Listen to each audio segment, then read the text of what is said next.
Hey guys, more questions from the gram today. Let's dive right in. Dear Dr. Ish, this one starts off like a letter.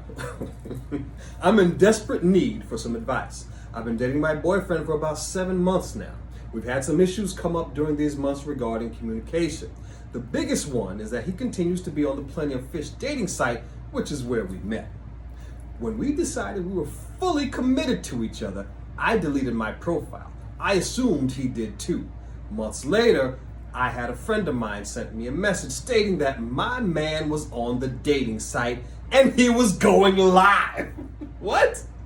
All right, I checked out the live. She checked out the live. I didn't see anything that would be deemed inappropriate. However, we've discussed how I feel about him having the dating site, and he's told me multiple times that he would delete it, but he has not. He gets on the site regularly and he says he loves me and he's not doing anything on there, but it blocks me from mentally and emotionally connecting with him on a level I want in a relationship. I've gone to great measures to tell him and show him how it makes me feel, but we just can't get past it. I even remade my profile, she goes on, and started talking to him about it to show him how it feels. He was so in his feelings about it, he went out on a date. I was supposed to spend time with him that day, but he lied and said he was sick and had another girl over. I'm an intuitive empath, so I felt something was wrong. I drove over to his house and found out he did, in fact, have another girl over. He said he only had her over there because I was talking about the guys on the site. So, he can be on the site for months, but the moment I even mention anything about being on there, he brings a whole nother girl over. What should I do? This feels like a deal breaker for me. Is there any reason, if you're in a relationship, that it's okay for your significant other to be on a dating site? He says he loves me like crazy and is not doing anything on there, but it's causing issues on my end. I'm about to walk away because he knows it hurts me and continues to do it. I love him so much and I don't want it to come to that. That's a lot. That's a lot for 7 months.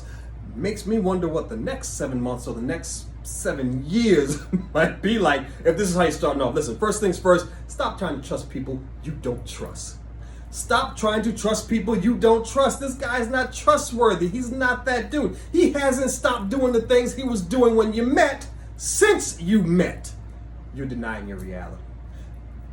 2020, I sat back and was astounded at how many people are willing to deny the reality of what they have and where they are just in order to keep their life the same.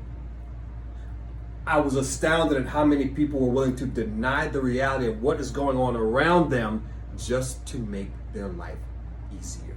And that's what you're doing. How do I know you're denying your reality? Let's go bit by bit, brick by brick through what you said. Number one, you said we can't get past it. No, you can't get past it. Because it sounds like he's gotten past it very well and has plenty of others on Plenty of Fish to keep him occupied. Number one. Number two, is there any reason if you're in a relationship that it's okay for your significant other to be on a dating site? Well, yes. The reality is if you're in a relationship and your significant other isn't planning on continuing to be your significant other, or he's planning on having other significant others, then yes, he in fact, or they in fact, will be on another dating site. That's the reality. Number three, I love him so much and I don't want it to come to that. Mama, it's already come to that. You got a decision to make. This is where we are. You need to come to the courage to make that decision, right? And I'm not mad at you at all, and I'm having a little bit of fun with it because it's only been 7 months. You haven't invested a whole ton of time yet, but here's where you are. You actually did things the right way. This is what I would have advised you to do. You met a guy. You're doing the dating thing. You set limits. He crossed the line continually, consistently. In the words of Charlie Murphy, he's a habitual line stepper. That's what he did. That's what you got, right? So the question is, do you want to try and transform a habitual line stepper, or do you just want somebody who doesn't want to test your limits and is not going to step across the line because he knows that who you are is more than enough for him, right? So This guy, he showed you exactly who he is. To his credit, he's been blatant about it. This is what I'm doing. I'm on Plenty of Fish Live and I'm doing my thing, right? He hasn't hidden any of that from you. He's had the courage to show you exactly who he is. Now you've got to find the courage to believe him, right? Come to your decision. Have a talk with yourself about what yourself is worth. Have a talk with yourself about what yourself deserves and why. And then have the courage to come to a decision, okay? Hope this makes sense. Hope this helps. Bye-bye.